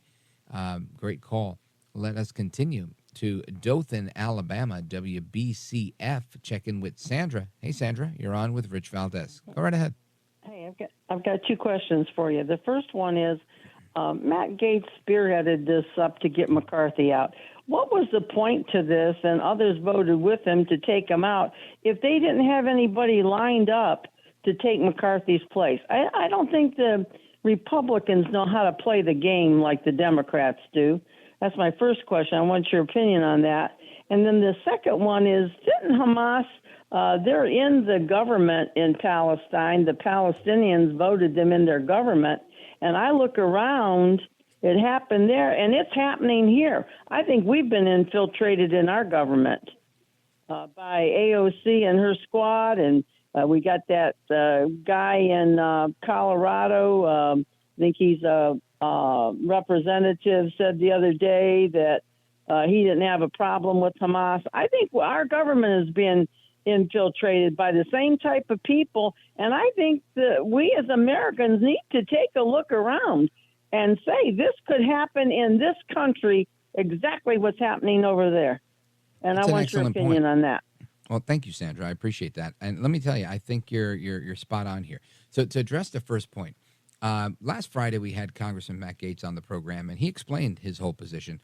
And what I gathered from what he said was that he didn't want McCarthy from the beginning, but agreed to vote for him if they could agree to these conditions. And the conditions had to do with no single, only single subject legislation. So no omnibus spending bills where you throw everything in and lump it together, or even these packages of bills that are not even interrelated in many ways, where they'll just throw some sort of spending on X, Y, and Z, pork barrel spending, into a bill, the way Washington has always worked. And he was railing against spending and his disdain for McCarthy. Now, the deal that he made and McCarthy agreed to was, if you do include more spending than we agree on, or if you violate this other part of the deal with, adding too many things to a particular piece of legislation, then he would exercise the motion to vacate, which previously was 5 members agreeing to file this motion to vacate to fire the speaker. And that happened. So now that he had the power as one member of Congress, he did, but he was joined by 7 others. So ultimately it was 8. They would have still met the old rule anyway for McCarthy not keeping his end of the deal. Now, of course, my concern was the timing of it was very bad. We just had entered a continuing resolution through November for funding the government, and this problem hadn't been resolved. So that was that part of it. The other part of it is, you're right, we've been infiltrated. There is definitely a Marxist leftist movement alive and well in our government. And you're right, Americans need to look around and pay attention and take inventory and be informed patriots like Reagan called us to be. That's the only way it's going to work. Sandra, thanks for your call. Big shout out to WBCF, Dothan, Alabama. I am Rich Valdez. We're coming right back with the rest of your calls and more. Don't move a muscle.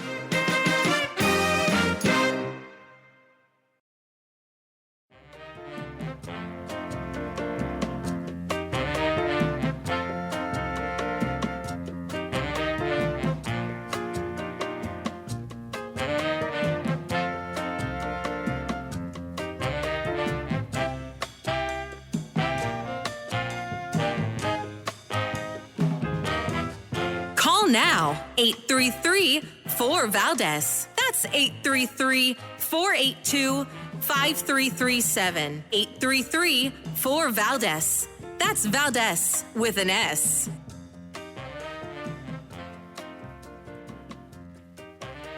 All right, America, welcome back. And I've been discussing this clip of audio that I'd heard that was, again, I don't want to say shocking, but I'm definitely going to say disappointing, but not surprising, from some activists in Philly who were having a rally on the street to celebrate Hamas. And we had to bleep it out, but it's ready for you to hear. And I got to tell you, it's 2 back-to-back clips. I don't know if we split them up into 2 pieces, but the first part of it is a gentleman that is just nothing gentle about this guy.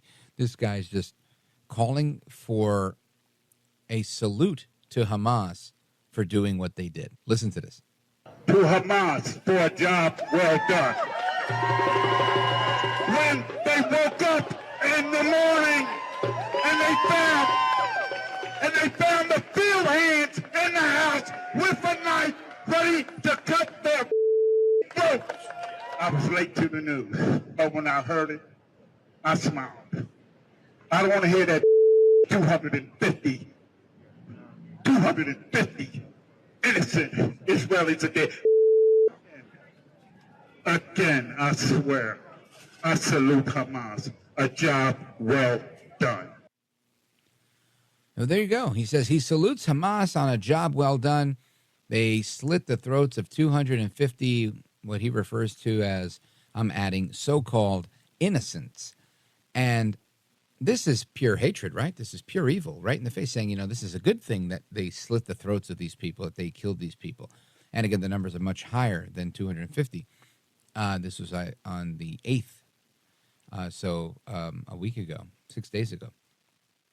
I got to tell you, I hear that and I think to myself, when have you ever heard me say anything like that? Or anybody that is conservative, America first, liberty-loving person ever call for the death or destruction of any human being? It's just, to me, it's unacceptable. Again, he has a right to free speech. I have a right to mine. But you look at that and you think, man, we've really gone off the deep end here, in my opinion. Let's go to the phones. Let's go to Columbia, South Carolina, WRNN. Moses, you're on with Rich Valdez. Go right ahead. Mr. Valdez, how you doing? Wonderful, thank you.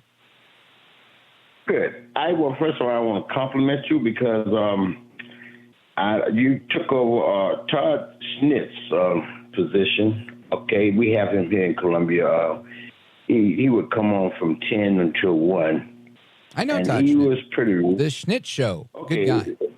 Yeah, yeah, exactly. I got old saying, oh, Schmidt. Okay, anyway. Either way, I want to compliment you because, like I said, not only that, right here in Columbia, we have Kevin Cohen. Okay? Not familiar. And he, either way, I appreciate the platform that he has provided here in Columbia, a local guy. And I appreciate the platform that he has provided for everybody from all walks of life and this and that and the other, So it's kind of resembles me of you. And I haven't had the opportunity yet to just listen to your show straight out. So far, I've been getting just bits and pieces. But from what I come up with, you seem to be pretty reasonable, okay? Because, man, look here. One of the things that's wrong with this world, everybody's crazy. Everybody's gone crazy, all right? But my thing here, to get to the topic and the subject of the matter is, hey, listen, let's talk about Egypt and God delivering the Israelites from the hands of Pharaoh, okay? Listen, the thing is, from that point, the Israelites they've been always disobedient to God. How every so? step of the way. Well, just listen. I'm gonna try to bring it to you because I know my time is limited. Okay, the first thing, okay, they doubted Moses, okay, and God came and opened up the Red Sea, right? All right, that passed. All right. Now you said how so? Now I really have to be careful as for how I choose what I say, but I'm just trying to lead you up to where it is today. The thing is, the second thing, when Moses went to Mount Zion to establish the Ten Commandments from God, okay, once again the Israelites turned their back on God because they got tired of waiting, so they decided they were going to create their own God through the golden calf. Okay, that's just that. We're moving forward. We're moving right forward on the part, trying to come up to date. Jesus Christ, okay? The Israelites handed Jesus Christ over to Pilate, okay, with for some gold. And when Judas just realized what he had did, what did he do? He goes and commit suicide. All the way up through to this day right here, the Israelites have been disobedient to God and always compromised with Satan, okay? And now, this is where you're going to disagree with me at. The problem here that we have to this day right here is nobody likes America. Everybody hates Israel because of the influence that America have over Israel. Now, I want to ask you a question. Okay, Israel, I don't know this for sure, but this is my conclusion that I come up with. Israel is supposed to be the gateway to the Middle East for the United States. Is that right or wrong? I wouldn't say the gateway, but I would say they're our ally. But get to your question so I could give you my response. Okay, that was the question. Okay, but all I'm trying to say here is, man, look, we need to understand, and people need to understand how far away that we have gone away from God, and how we look at our children. Our kids don't even want to believe nothing about God because of how we've been misled to believe what people want us to believe, so that they can be in control. And while they're in control, okay, they're doing everything they want to do outside of what God said do. Let me address the first couple of points, because I think you're onto something towards the end there.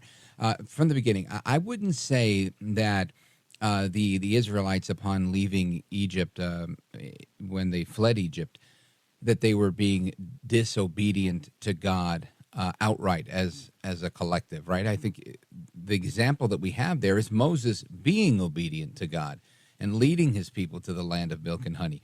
So now, while the reference for me, the if we look at it like a parable, is that there's always there's free will, and with the free will comes the notion that we're going to make wrong choices because we're flawed human beings. Now, there's in every aspect of life, there's always going to be someone that follows the example and follows the obedience. Like in this particular instance, Moses is obedient, and it takes them forever, and they're taking this trek that is supposedly a very short trip, but ends up becoming a 40-year journey because, again, there was things that they needed to learn, and because of the disobedience you're talking about, and the golden calf and the false idols and all of that, that's there. And I think that's consistent throughout. It happens still today in every religion. So I won't disagree that there was not disobedience and that we as flawed humans naturally rebel against the things that we're probably supposed to do, because that is, in effect, our sinful human nature.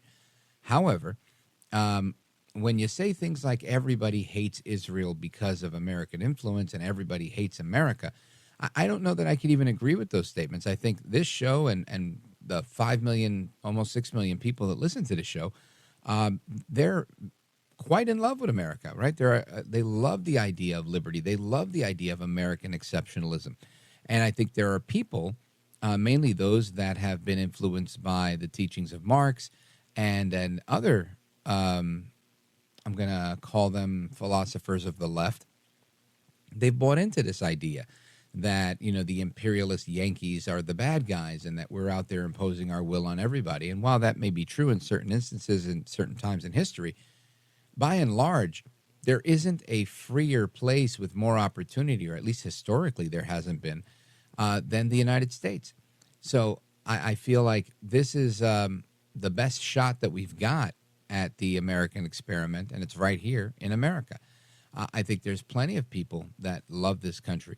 Now, with respect to our children turning away from God, I would say that same leftist Marxist movement that's alive and well in unions and college campuses and in many aspects of our government is alive and well in so many parts of the culture, in Hollywood, in the media. There's just a bent and a bias towards that type of thinking, which typically is not America first. It's typically one of disdain towards America and everything we stand for. There are people that have made it from rags to riches in this country yet there are still people that will just only look at life through the rearview mirror and say, but what about the time that we had this? Or what about that? Or what about and looking at the darkest parts of our history instead of looking at the brightest parts of our future? And I think these are just matters of perspective for me. You know, my dad came to New York City in 1955 from Puerto Rico. He was a young man. He was still a teenager, 18 years old. And he tried to make a life for himself and support his family. And we lived in New York City until we moved to New Jersey.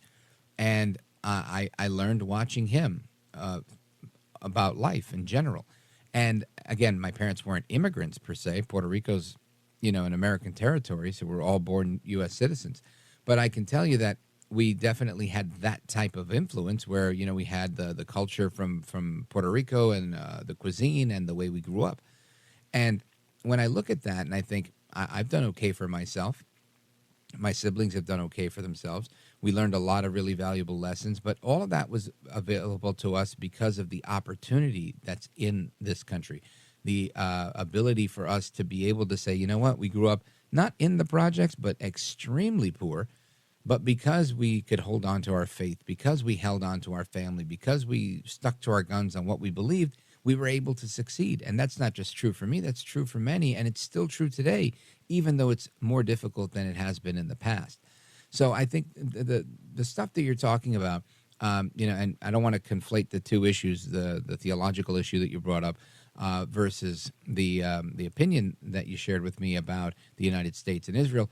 I think these are just opinions, just like I'm sharing my opinion with you. And ultimately, I feel that there is an unfair rap that Israel gets. There's an unfair rap that the United States gets. And some of it may be fair. When people say, well, why do we have bases everywhere? Why are we involved in other people's wars? Well, the reason for that is again, philosophical, right? If we don't have control somewhere, we'll lose control everywhere. And it's not just about control, but it's about safety and it's about doing the right thing. Now, do we always do the right thing? No. If I'm saying we right now, we're doing the wrong thing. We're allowing people to slaughter each other in Ukraine and Russia. We're allowing people to slaughter each other in Israel and because of what Hamas has done. So all of that being said, I think there's a lack of leadership right now in our country, and we're seeing it, the repercussions of that globally. And does that have to do with disobedience to God? I'm pretty sure it does. Is it a punishment? I think we're all looking at people being punished. But ultimately, it's not because of their sinful ways. It's because of the way that the dynamic has worked out. I don't think that God is punishing Israel. I think that the lack of leadership in Washington is exacerbating a very bad situation globally. Thank you for your call, Moses. I appreciate it. And thanks for your kind words. Folks, more to come straight ahead. Don't go anywhere. This is America at Night with Rich Valdez.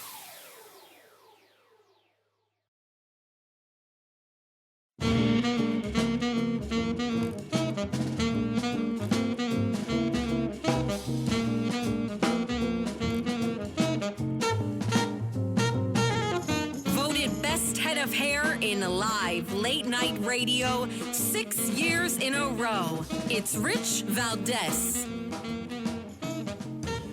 So in New York City, Councilwoman Inna Vernikov, she's Ukrainian, by the way, she went to a pro-Hamas rally, shooting a social media video saying that if you are supporting these people, you're nothing short of a terrorist without a bomb, claiming that Hamas are terrorists, which I agree.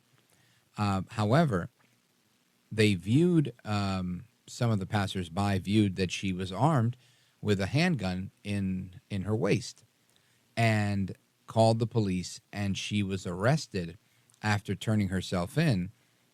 And again, she turned herself into the police, both her and her firearm, and which she's licensed to possess, and her permit license were surrendered to the police.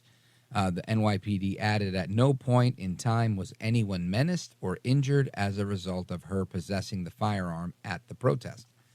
Now, I completely understand why anybody would want to have a a firearm in New York City, and I think everyone should, in my opinion, because right now it's only the bad guys that have them. The cops, when they can get to you, will have them, but you're on your own until then.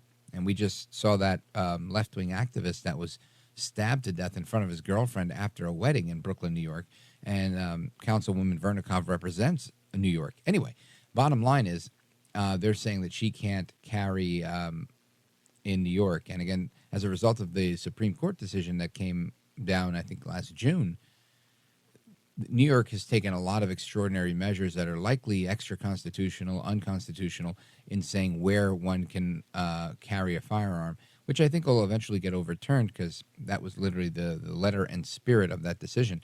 But that is the case. So we're going to invite her on the program and to get her side of it if she's available to join us.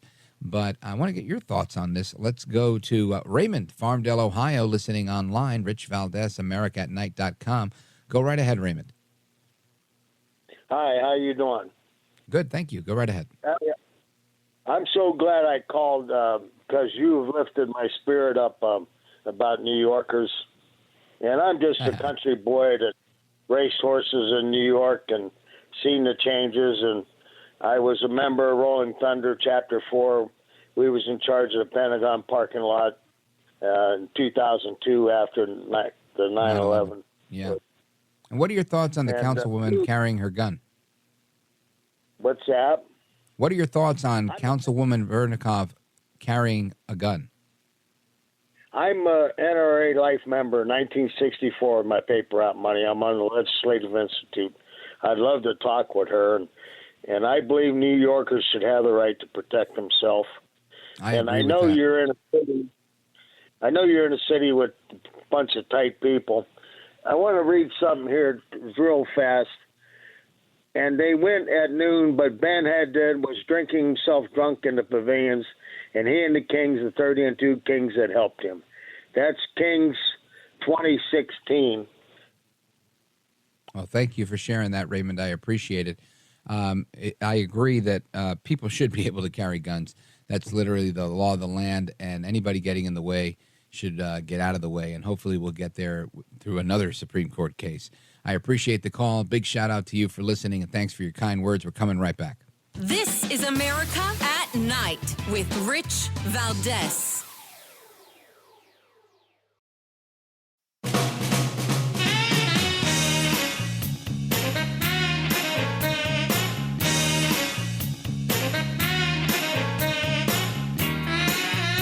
All right, to the phones we go. Let's swing over to Montana, Kalispell, Montana. KOFI is the radio station. Let's check in with Lance. Go right ahead.